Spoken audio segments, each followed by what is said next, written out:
Thank you for turning to page 121. Today we're going to take a look at a chunk of Greyhawk, the Wild Coast. The Wild Coast is a setting not too far from the city of Greyhawk. The information we're going to draw from for today's video is going to be from the Ashes box set, although I'll be throwing in a few things from my own campaign here and there. First thing we're going to do is take a look at the map to see where the Wild Coast is. The Wild Coast is right here, with the city of Greyhawk being right up here, and then the Wild Coast extends down and touches against the pole marge. The pole marge is part of the Orcish Empire of Tuarash Mac. Tuarash Mac is a leader who has unified the orcs in the area and has led them in the pole marge and had them go against the Principality of Ulick. Interestingly, the slave lords operate down here, so it's be an interesting thing to see how the slave lords, if they're still existent in your campaign, interact with Tuarash Mac, if they have a good relationship or a bad relationship. I really liked the idea of an organized orc empire being introduced in From the Ashes. I've run with it. The pole marge is doing quite well, staging out of Highport and Blue. And then they do occasional raids up into the Wild Coast and up along into the Aberrals, or the Bright Desert, the Aberrals, and up even as far as north as Hardby. In post From the Ashes, post Greyhawk Wars Greyhawk City itself has greatly expanded its reach. From the city here, it's pretty much taken over just about all this area, all the way down to Hardby, Safeton, almost to Divers, and the Cairn Hills and all that area. So Greyhawk has a lot of influence, a lot more than they did before the wars. And the Wild Coast is a great place to set an adventure, especially if it's an early group of adventures. Literally anything you want is there. You've got the forests, you've got the coastline, you've got some cities, you've got hills, and not too far away you've got mountains, you've got the Elven Kingdom of Selene. So the Wild Coast can be a great place to start a campaign. I've started many along the Wild Coast.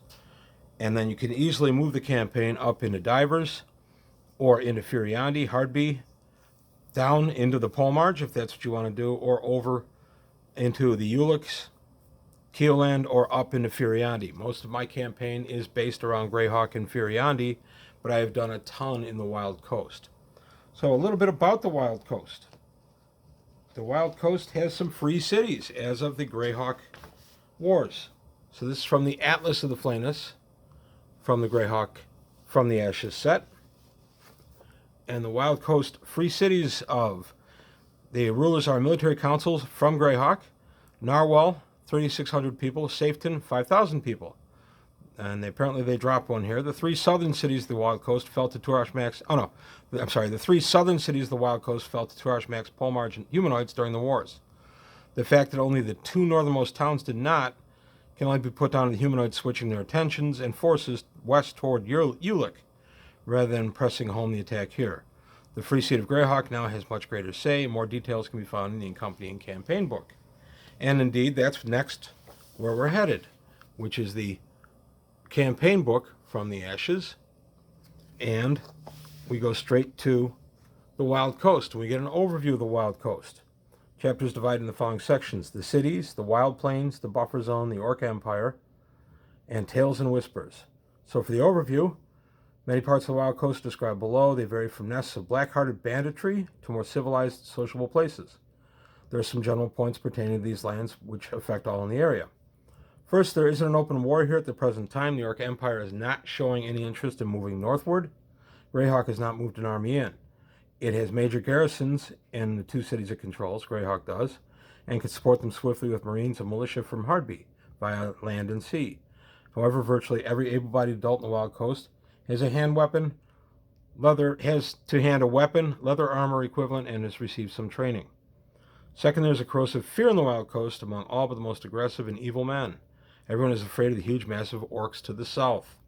No one believes the Wild Coast lands will not eventually fall. Some people have fled the Wild Coast, and others to one of the free cities to the north, which would be Hardby, Greyhawk, and Divers. And they are determined that it is only a matter of time until the orcs make their way up into the cities. So the cities remaining unconquered Narwhal and Safeton formally concluded pacts of association with Greyhawk in Cold Even of 584 Common Year. Greyhawk stationed garrisons of both cities and administered city law there, extracting taxes and tribute. Faced with onslaught from the Pole March, the rulers felt they had no choice. The population of both cities has a sharp turnover during the wars. Many refugees fled here but from vanquished cities, but then many others fled further north. And then we get down to Safeton. Nice depiction of the city of Safeton. It's closest to the expanded Orc Empire, and it has a population of 5,500 people. Fishing, trade, laboring, quarrying, and mercantile seamanship are the source of income here. Life is hard in Safeton. It has an atmosphere of paranoia and fear. It's the subject of military rule by 550 Greyhawk militiamen. I would stick in a few wizards and clerics in there too. 3 war galleys are stationed at Safeton, and Harby Marines are training Safeton men in the hard military duties expected from them under the new conscription laws. Safeton's defenses are being strengthened as a matter of priority. A complete wooden stockade wall has been erected, and within that, a stone wall is being built, with 2 massive entry gates. Slaves always existed in Safeton, and many used to be sold to the Pole March. A horrible irony, Greyhawk law does not allow slavery, but the slaves have been appropriated as workhouse billeted people for the essential construction work, so still some unfair treatment there. And then we go from Safeton to Narwhal. Narwhal is farther north from the Orcish Empire than Safeton and has a different atmosphere, less compacted than Safeton, with more open space and bordering it into farmlands. It is not fully walled yet. Building of the wall is in progress. While Safeton is brute force and strength, Narwhal is subtler, wilier kind of city. Narwhal can be a fun place to run your group, because it is an easier city to get in and out of. It's not as harshly militaristic as Safeton. It can just be more fun. And then we get a group of the Narwhal headhunters. These guys are bring bandits to justice who commit acts of looting, pillaging, or violence against any communities of the Wild Plains. Then we get the Wild Plains themselves. The settlement pattern here is quite variable. Some lands of the plains are freehold, small groups of farmers who now band together for self-defense. Other lands are held by petty nobles who often squabble with each other. And then we get a small fishing village, Karnak, and Castle Mastrin. This formidable 4-towered stone castle is home to Lord Mastrin, 15th level neutral evil fighter who has 50 men-at-arms and an unknown number of spellcasters within his walls. He gives allegiance to no one, and patrolling militias do not approach his gloomy place, though they do spy within his lands. Mastrin is known, however, to have powerful hatred of humanoids, and he and his men, all clad in black plate armor, have been seen making forays into the buffer zone to attack them. On one occasion, multiple flame strikes were seen to beset the unfortunate objects of his wrath. Mastrin's priests must be formidable men. Eibite, this unusual castle, is home to a wizard who calls himself Shiner. He shuns all contact, ignoring others in the vicinity. Twice per day, the twin towers, the castle can shine with a brilliant golden light, which blinds all outside the walls within 400 yards for 2d10 turns, and 5% chance of causing permanent blindness. And Pelgarin is another village along the coast from Safeton. Flandish, Zulern, and then we have the buffer zone. The buffer zone is the area where the Greyhawk militia makes organized strike and medium-sized strikes into the Pole March, and vice versa. The orcs of the Pole March come out and attack the human settlements further to the north. And then we have Castle Sulafrate, previously home to a robber baron. Castle was looted and pillaged by orcs in 584, but its stone walls and keep remain mostly intact. Since that time, humanoids have usually been in control of it, with some 300 to 400 orcs, 50 gnolls, and 40 to 70 goblin underlings billeted there. A major bandit raid was made upon it by the Cockatrice Raiders during Patchwall, who used their bowfire to slay some 30 creatures, then dumped fireballs on the survivors. As a result, the humanoids fled the castle, and the riders took up residence.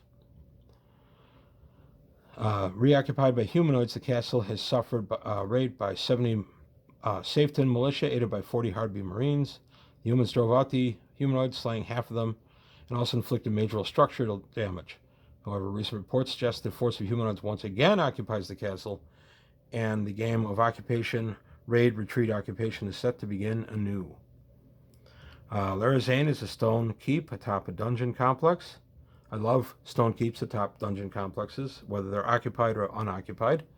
Catacombs are known to contain many restless undead, and even the bandits have left it well alone. Keep is proved to be occupied.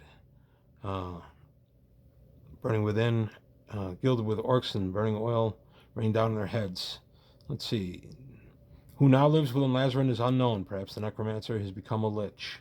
So there's a necromancer that had been here, and now he may be a lich, and he's come back home.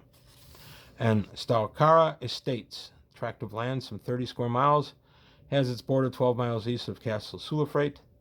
Owned by the Stalkara family, it has been home to raiding bandits for generations, the base being well defended by ditches and disguised pits. The eldest son, Jopas Stalraka, is determined to stick with his way of life, riding on a horseback and getting whatever loot he can. Then we get down to Wyvernon, a fortified village of 165 folks. Some nice artwork there, some handsome orcs. We get a nice look at the orc raiders. And then it goes down to the pole march to the Orcish Empire. I'm not going to really touch on the Orcish Empire today. I really wanted to just look at the Wild Coast. Wild Coast is a fantastic place. If you're looking to start a campaign, the Wild Coast has pretty much every environment you're going to want in a D&D campaign, from the coast itself to cities to wilderness to forests. The Sus Forest itself is rumored to have old ruins within it. Pretty much any monster you want can be within these forests.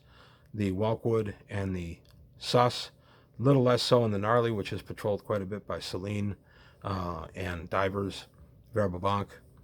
And then, of course, in the Whelkwood itself, anything bordering on Selene is very well patrolled by the elves and kept in hand. So pretty much anything you want for a starting or existing Greyhawk campaign is yours to be had right there in the Wild Coast. So I recommend it as a starting point for a new game or just a change of venue for an existing game. Let me know what you think. Let me know what kind of adventures you've had in the Wild Coast. And leave comments below. Please like the video if you did like it, and subscribe if you haven't. Also take a look at the Patreon, see if you can help me out there. But that's all I've got time for today on page 121. I hope you've enjoyed this brief look at the Wild Coast. Thanks for watching, and I'll see you next time.